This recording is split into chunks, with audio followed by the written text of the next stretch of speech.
Olá, meus amados, tudo bem com vocês? Comigo está tudo ótimo. Melhor agora porque você está aí para assistir essa aula de cálculo estequiométrico. E vamos começar falando de casos gerais. Nós vamos gravar também em relação a cálculo estequiométrico, reagente em excesso, rendimento, grau de pureza e reações consecutivas, certo? Então, vamos começar falando um pouco de estequiometria, né? O que significa estequiometria? Estequiometria significa medir os constituintes elementares e é a base dos estudos quantitativos das reações e substâncias químicas.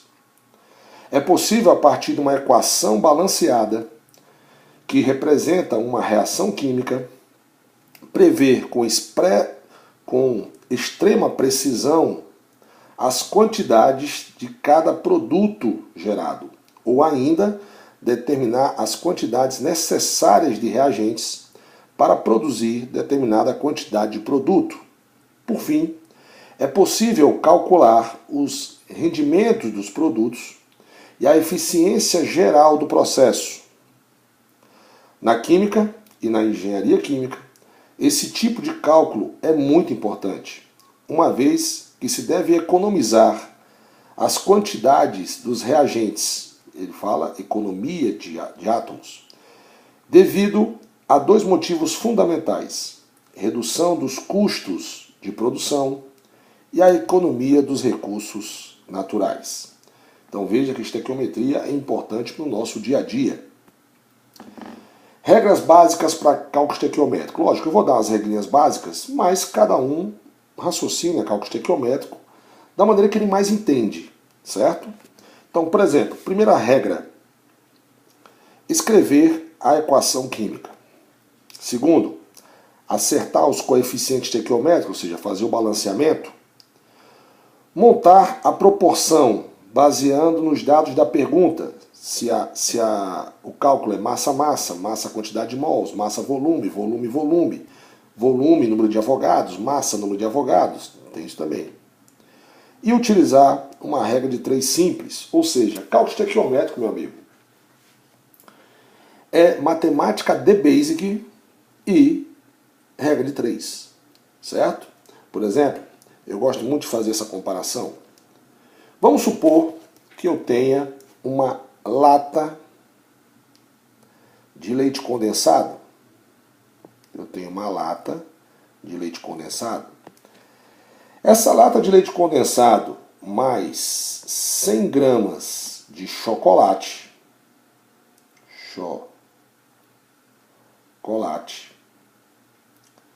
eu consigo fazer 10 brigadeiros, vamos supor, brigadeiros, certo?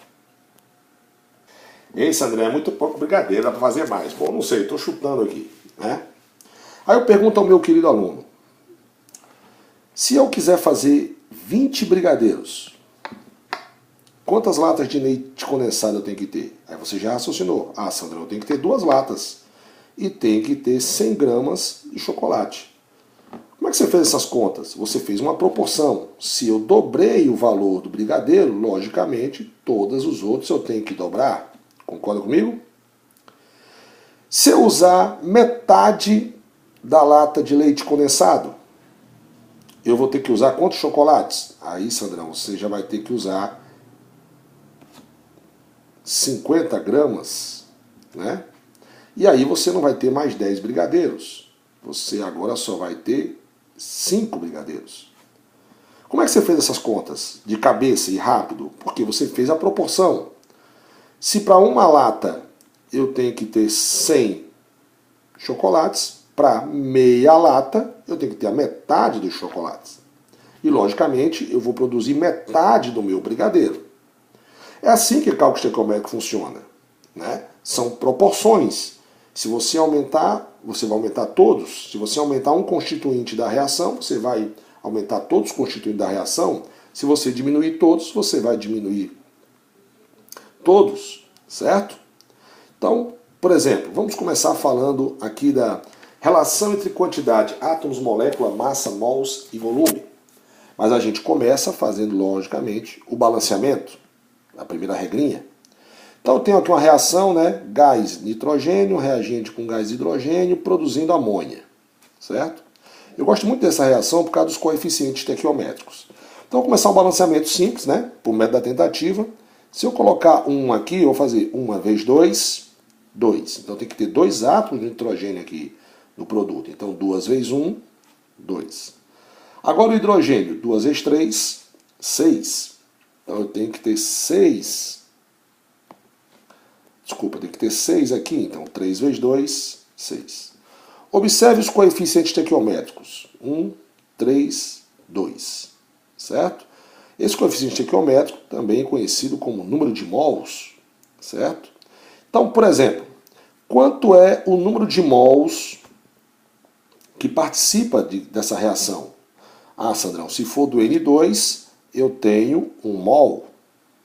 Beleza? Se for de H2, eu tenho 3 mols. E se for de amônia, eu tenho 2 mols. Beleza, ok. E a gente vai lembrar aqui em cima agora. Lembra lá em cálculos químicos que 1 mol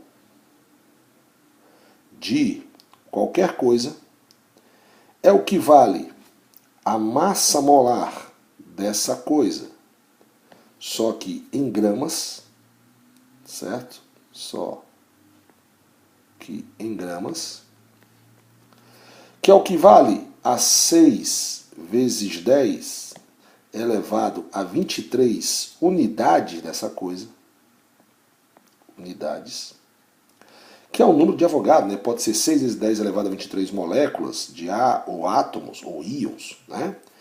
Que é o que vale a 22,4 litros de ar se o cara tiver em CNTP. Sandrão, o que é CNTP? CNTP quer dizer condições normais de temperatura e pressão, onde a temperatura é de 1 atm e a pressão é de 1 atm e a temperatura é de 0 graus Celsius, que é a mesma coisa que 273 Kelvin. Ou seja, eu consigo esse volume usando essa temperatura e essa pressão. E vamos agora descobrir a massa, molécula, volume e pressão, com pressão e temperatura constante, para cada substância dessa reação. Como é que eu faria isso? Vamos lá. Quanto é a massa do nitrogênio? Você vai na tabela periódica, a massa do nitrogênio é 14, certo? Então, 14 vezes 2, a sua massa molar seria 28. Então, a massa molar do N2, deixa eu ver se dá para fazer aqui embaixo, só para a gente lembrar. Vamos fazer as massas molares, certo? Massa molar do N2. Você vai na tabela periódica, você vai ver que a massa molar dele é 14. 14 vezes 2 vai dar 28 gramas por mol. Essa é a massa molar dele, 28 gramas por mol. Vamos fazer logo de todos, vamos fazer do hidrogênio. Sandrão, qual é a massa do hidrogênio? Você vai na tabela periódica, vai ver que a massa do hidrogênio é 1. 1 vezes 2, 2. 2 gramas por mol. Beleza? Qual é a massa da amônia? Amônia, NH3. Então vamos lá. A amônia já tem hidrogênio e nitrogênio, então tem que somar a massa dos seus átomos. O hidrogênio, sua massa é 1 vezes 3, 3. O nitrogênio é 14 vezes 1, 14. Somando vai dar minha idade, 17 gramas por mol. Brincando com você. Então, vamos lá. 1 mol, vou fazer de azul agora. 1 mol de N2 tem 28 gramas. E aqui tem 1 mol, não tem? Então, eu tenho esse 1 mol em massa, em gramas, é o que vale a 28 gramas. Beleza? 1 mol de H2 tem 2 gramas, só que aqui eu tenho 3 mols. Então, na verdade, eu tenho 3 vezes mais. Se cada 1 mol de H2 tem 2 gramas, 3 mols vai ter 3 vezes 2 gramas. Lógico que eu sei que isso aqui vai dar 6 gramas, tá? Mas eu quero deixar os dois. Amônia. Amônia eu tenho 17 gramas para cada 1 mol da amônia, mas aqui eu tenho 2, Sandrão. Então, logicamente, eu vou ter 2 vezes 17 gramas, já que 17 gramas é o que vale a 1 mol, mas na reação eu tenho 2 mols dela participando da reação, então eu tenho 34 gramas. Se eu quisesse saber a proporção desses caras em número de moléculas, 1 mol de qualquer coisa, olha só, 1 mol é o que vale a 6 vezes 10 elevado a 23 moléculas. Eu chamei de unidades porque o mol é uma unidade fixa, já falei isso na aula de cálculos químicos. Então você teria o seguinte, concorda comigo? Você teria o seguinte, eu teria, quantos mols de nitrogênio eu tenho aqui? 1 mol. Se eu tenho 1 mol, então isso eu tenho a mesma coisa que eu ter 6 vezes 10 elevado a 23 moléculas. Concorda comigo? Quantos mols eu tenho de H2? 3 mols, Sandrão. Então, eu peço desculpa, eu vou fazer o seguinte, eu vou fazer de cores diferentes para você ir pegando aí, tá? Então, 1 mol de N2 tem 6 vezes 10 elevado a 23 moléculas. Então, eu tenho 6 vezes 10 elevado a 23 moléculas de N2 nessa reação. Quanto eu tenho de H2 nessa reação? Ah, Sandrão, eu tenho 3 mols. Então, 3 mols seria quantas moléculas de H2? Seria 3 vezes 6 vezes 10 elevado a 23, já que 1 mol vale 6 vezes 10 elevado a 23. E quantas moléculas de amônia eu vou produzir? Se eu reagir 6 vezes 10 elevado a 23 mols de nitrogênio com 18, né, daria 18 vezes 6 vezes 10 elevado a 23 moléculas de H2. Ah, Sandra, eu vou produzir, logicamente, 2 vezes 6 vezes 10 elevado a 23 moléculas de amônia. Você está observando que tudo está sendo em relação ao número de mols, que é a mesma coisa que o coeficiente estequiométrico. Você percebeu isso? Ótimo. Qual o volume em CNTP? Não sei, mas eu sei que 1 mol de qualquer coisa tem 22,4 litros. Se o cara tiver em condições normais de temperatura e pressão, como eu tenho 1 mol, deixa eu só mudar aqui a cor, tá, galera? Como eu tenho 1 mol de gás nitrogênio, então essa é a mesma coisa que eu tiver 22,4 litros desse cara em CNTP. Ficou claro, não foi? Deixa eu mudar aqui a cor, fazer uma cor mais escura, pronto. Vamos lá.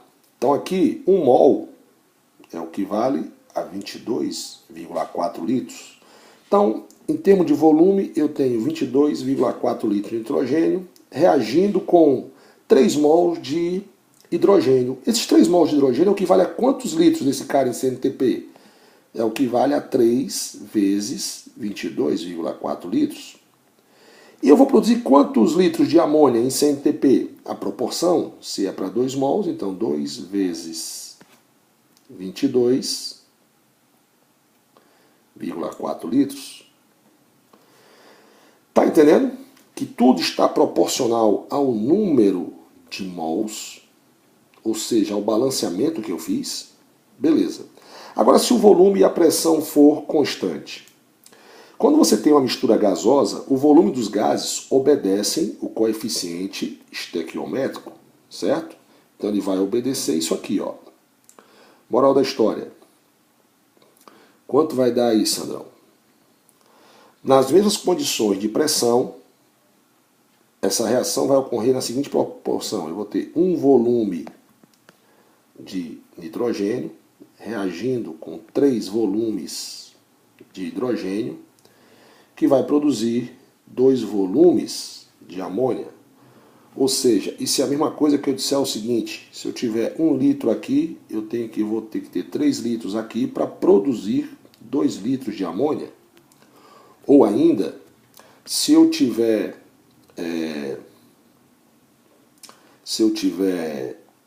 100 ml de nitrogênio, eu tenho que ter 300 ml de hidrogênio para produzir 200 ml de amônia?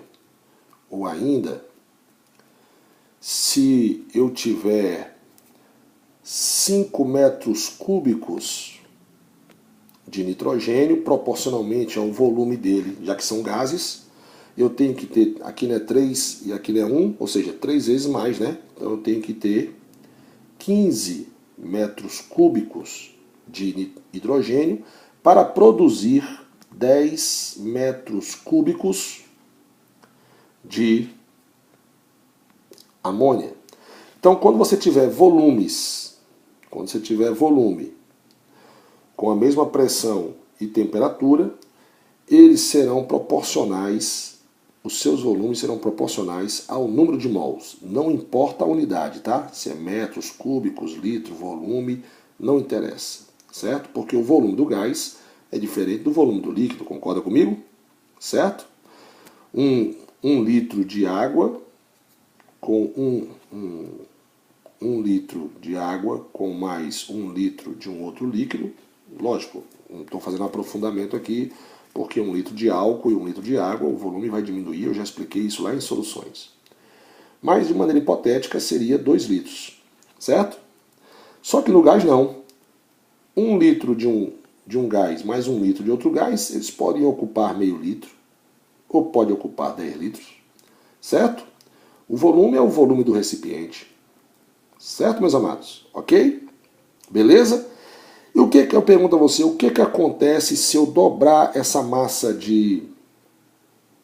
Se eu dobrar a massa, deixa eu fazer mais grosso aqui. O que acontece se eu dobrar a massa do nitrogênio? Todos os outros vão dobrar. Tudo vai dobrar, certo? O que acontece se eu reduzir a metade esse volume de hidrogênio?